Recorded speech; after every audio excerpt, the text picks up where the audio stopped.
Hello everyone, welcome to Objective Adda. Objective Adda के नए video में आपका स्वागत है। सब ने सोचा था कि 2020 सबसे ज़्यादा ख़राब है, लेकिन जब से 2021 चालू हुआ है सबको लग रहा है कि 2021 उससे भी ज़्यादा ख़राब होने वाला है। क्योंकि अभी जो चल रहा है कोरोना बहुत ही ज़्यादा अपने पीक पॉइंट पे चल रहा है, रोज़ लोग मर रहे हैं। जितनी ज़्यादा सेफ्टी हो सके उतनी ज़्यादा आपको सेफ्टी रखनी है। उसके बाद में कोरोना के बाद में सब ने देखा है जो नई सेकेंड नंबर पर जो बीमारी अभी चालू हो रखी है वो है ब्लैक फंगस। ये भी आपको पता है कितनी खतरनाक है, इसकी वजह से भी लोगों की मौत हो रही है। और उसके बाद में जो भारत के लिए तीसरा जो खतरा आ चुका है वो है, आप खुद देख लीजिए, ये है ताउते। ताउते जो साइक्लोन आ रखा है, ताउते तूफान, ये इसको ताउते के अंदर आपको पता होना चाहिए कि इसको कैसे लिखते हैं, TAKTAE लिखते हैं। तो ये भी आपको बताओ, या फिर इसको बोलने में ताउते बोलेंगे लेकिन लिखने में ऐसे लिखेंगे। तो ये भी आ चुका है भारत के अंदर, जो अभी गोवा के अंदर हिट कर चुका है। और इसकी स्पीड की अगर बात करें तो 175 प्लस इसकी विंड की स्पीड चल रही है। तो बहुत ही ज़्यादा खतरनाक तूफान है ये, जो लोगों को भी है। और कर्नाटक के अंदर 4 से ज़्यादा से लोगों की मौत हो चुकी है। तो अब देखते हैं इसके बारे में। ये आप देख सकते हैं इस फोटो में, आपको साफ क्लियर पता चल रहा है कैसे। यहाँ पे ये जो यहाँ पे इंडिया का मैप दिख रहा है आपको, इस मैप के अंदर इस साइड तो हो गया बे ऑफ बंगाल, मतलब बंगाल की खाड़ी। और ये जो एरिया है ये हो गया अरब सागर। तो ये जो तूफान बना था ये अरब सागर के अंदर तूफान बना था, जो ताउते है। इसका नाम किसने दिया है, नाम आपको पता होगा, म्यांमार ने ताउते नाम दिया है, जिसका मतलब होता है छिपकली है। म्यांमार की एक छिपकली है, उसका नाम है ताउते, उसके नाम पे दिया गया ताउत। तो ये भी आपको पता होना चाहिए। अब ये नाम वगैरह कैसे देते हैं वो अपन आगे डिस्कशन कर लेंगे। पहले यहाँ पे देख लेते हैं, ये इंडिया है, यहाँ पे ये जो अरब सागर है यहाँ पे ये तूफान बना है। तो यहाँ पे क्या हुआ था कि धीरे धीरे जो कोई भी साइक्लोन अगर बनना होता है तो उसकी जो फेवरेबल कंडीशन होती है उसमें क्या होता है कि जो सरफेस का टेम्परेचर होता है वो तो होना चाहिए हाई, और जो वहाँ पे जो आपको प्रेशर की बात करें वो जो प्रेशर होता है वो लो प्रेशर होता है। तो जैसे ही यहाँ पे जो अब देखते हैं जो ये एरिया था, चलिए कोई नेक्स्ट फोटो में देख लेते हैं, इसमें साफ दिख नहीं रहा है, इसमें थोड़ा सा क्लियर है। जैसे यहाँ पे ये इंडिया हो गया, इंडिया के बाद जो ये अरब सागर है, यहाँ पे जो इस एरिया के अंदर क्या हुआ कि जो प्रेशर था वो लो होने लग गया। तो इसकी वजह से जो आसपास की जितनी भी एयर थी, जो इधर हाई प्रेशर था और यहाँ पे लो प्रेशर है, तो आपको पता होगा कि जो हवा चलती है वो हाई से लो की तरफ चलती है। तो यहाँ पे जो हवा थी वो हाई प्रेशर वाली यहाँ पे आ गई, इस वजह से सारा का सारा यहाँ पे साइक्लोन स्टार्ट हो गया। अब ये जो साइक्लोन आगे आ रहा है ये अब आगे इंडिया को हिट करने वाला है। ये देख सकते हैं आप कितनी ज़्यादा किस हिसाब से ये बन रहा है, साइक्लोन की स्पीड कितनी है। ये सैटेलाइट इमेज है। अब चलिए देखते हैं, इसके अंदर आपको थोड़ा क्लियर समझ में आ जाएगा।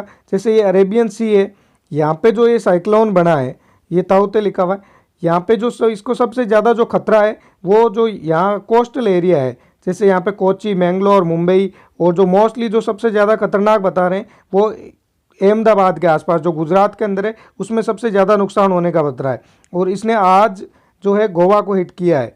तो गोवा के अंदर ही बहुत ज़्यादा तबाही मची हुई है, वो अपन ने पहले पिक्चर देखी थी। अब चलिए देखते हैं आगे। अब जो ये देख सकते हैं आप इस फोटो के अंदर पता चल जाएगा कितना ज़्यादा खतरनाक है, क्योंकि इसकी जो एवरेज बताया जा रहा है कि जब ये गुजरात को हिट करेगा तो सबसे ज़्यादा अपने पीक पॉइंट पे होगा, तब इसकी विंड की स्पीड, जो हवा की स्पीड होगी 175 किलोमीटर पर आवर। तो आप समझ सकते हैं कि कितनी खतरनाक स्पीड होती है ये। तो उस पर ये हिट करने वाला है। तो अब इसके अंदर देख सकते हैं जो ये रेड एरिया दिया हुआ है ये सबसे ज़्यादा खतरनाक है, तो इस एरिया के अंदर भारत में ज़्यादा हिट करने वाला है। अब अगर आप देखो कि कोई भी तूफान है, जैसे ये कैसे डिसाइड होता है, जो ये पूरा अपने सामने वर्ल्ड मैप है, तो हर जगह आता है ना तूफान उसको साइक्लोन नहीं कहा जाएगा। तो उसमें क्या कहा जाएगा, जैसे अगर इस एरिया के अंदर कभी भी तूफान आता है तो उसको कहेंगे हेरिकेन्स, यहाँ और यहाँ वाले के अंदर। और जो यहाँ पे जो एरिया है इस एरिया के अंदर आपको पता होना चाहिए इसका नाम है साइक्लोन। और जो टाइफून, अगर आपने कभी सुना होगा कि कभी हेरिकेन कहते हैं, कभी साइक्लोन कहते हैं, कभी टाइफून कहते हैं, तो वो इसी वजह से होता है कि वो कौन से एरिया के अंदर आता है। जैसे अगर इस वर्ल्ड के अंदर इस एरिया में आएगा तो उसको टाइफून कहेंगे, अगर यहाँ वाले एरिया के अंदर आता है तो उसको साइक्लोन कहेंगे, और अगर इससे इधर आता है तो इसको हेरिकेन्स कहेंगे। ये आपको पता होना चाहिए। अब चलिए आगे वाली फोटो में देख लेते हैं, थोड़ा वहाँ क्लियर बताया हुआ है। तो यहाँ पे समझ सकते हो आप, जैसे कि ये जो है हरिकेन्स मोस्टली कब आते हैं, मई और नवंबर में। तो अभी जो आप देख सकते हो ये यहाँ पे अपना प्यारा भारत हो गया, इंडिया हो गया, इसके पास में ये अक्टूबर से लेकर मई के बीच में आते हैं, जो मोस्टली ट्रॉपिकल साइक्लोन होते हैं। तो ये इंडियन ओशियन है, वो तो यहाँ पे जो अभी आया हुआ है वो आए।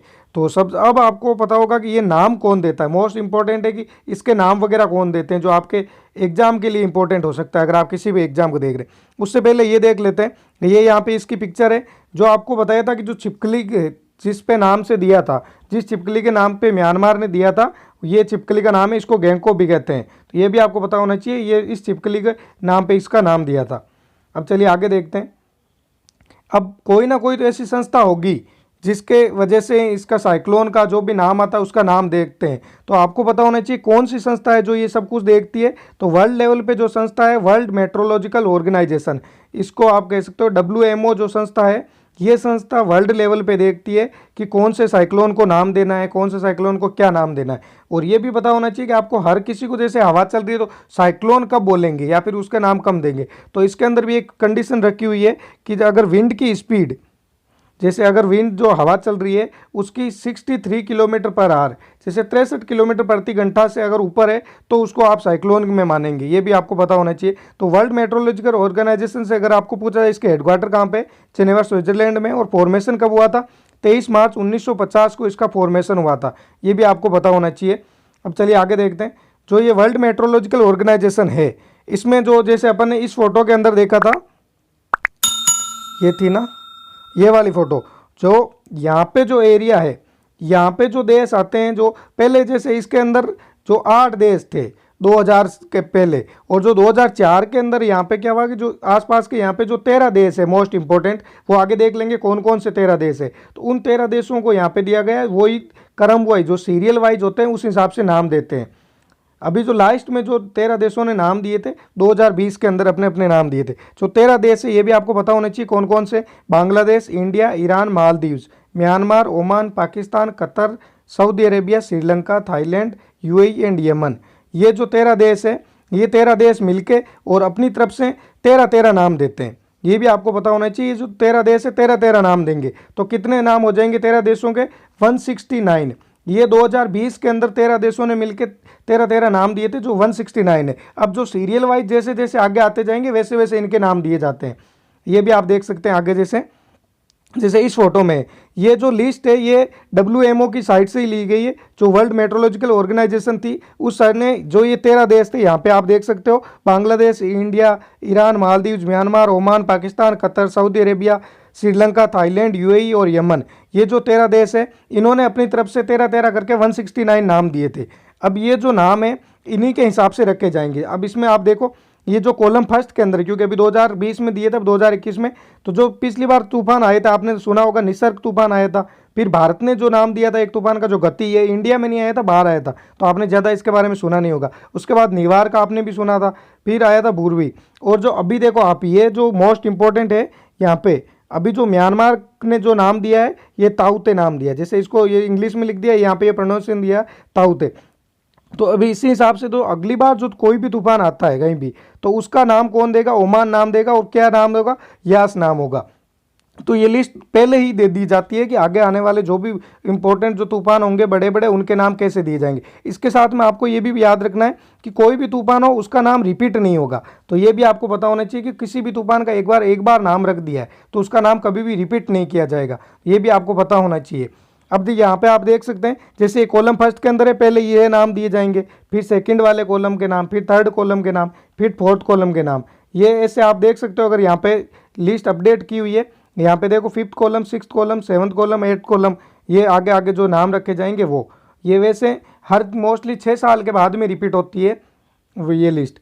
अब ये आपने देख लिया कि यहाँ पे जो थे यहाँ तक पूरे 169 नाम हो गए, और इनमें से कोई भी नाम रिपीट नहीं होता ये। और कौन डिसाइड करता है, तो ये WMO ही डिसाइड करता है। अब जो इस रीजन में, जो आपको अपने मैप में वहाँ पे देखा था, इंडिया आसपास का जो रीजन है, वहाँ पे जो अब अगर आपको पूछा जाए कि इंडिया में कौन सी कोई संस्था होगी जिसको ये सब कुछ दिया हुआ है कि आपको डिसाइड करना है, तो इसमें क्या होगा, इंडिया लेवल पे कौन सी संस्था है, IMO है। ये आपको पता होना चाहिए। इंडिया पे जो संस्था है, जो मेट्रोलॉजिकल डिपार्टमेंट है इंडिया का, वो डिसाइड करता है कि तूफान का किस लेवल का, और वहाँ की देख रेख, जो लोगों को क्या रिलीफ फंड करना है उसके लिए।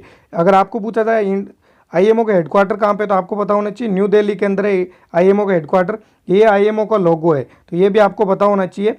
इंडिया के अंदर जो साइक्लोन आते हैं उनकी जो लोगों को वहाँ पे जो रिलीफ देना है उसके लिए जो है संस्था है वो है IMO। ऐसे ही हर देश में अपनी अपनी संस्था बनी हुई है। चलिए आगे देखते हैं। अभी जो आपको पता होगा कि आप काफ़ी अभी न्यूज़ में सुन रहे होंगे कि एनडीआरएफ ने अपनी 53 से ज़्यादा वहाँ पे जो फोर्स है वो लगा दी और लोगों को वहाँ से हटा रहे हैं ताकि कम से कम लोगों को नुकसान हो। तो अगर आपको ये भी एग्जाम में पूछा जा सकता है तो ये पता होना चाहिए एनडीआरएफ की फुल फॉर्म क्या है, नेशनल डिजास्टर रिस्पॉन्स फोर्स। और इसका हेडक्वार्टर कहाँ पे, न्यू दिल्ली के अंदर। और फॉर्मेशन कब हुआ था, 2006 के अंदर। ये भी आप याद रखिए साथ साथ में। तो ये था दोस्तों जो भी ताउते जो तूफान आया था उसके रिलेटेड जो भी मोस्ट इंपॉर्टेंट थी। और इसके आगे जो भी कोई फैक्ट होगा तो उसके बारे में अपन नेक्स्ट वीडियो में डिस्कशन कर लेंगे। अगर आप चैनल पे फर्स्ट टाइम है तो चैनल को सब्सक्राइब करके रखिए ताकि जब भी नया वीडियो है तो सबसे पहले नोटिफिकेशन आपको मिलता है। जय हिंद दोस्तों, मिलते हैं नेक्स्ट वीडियो।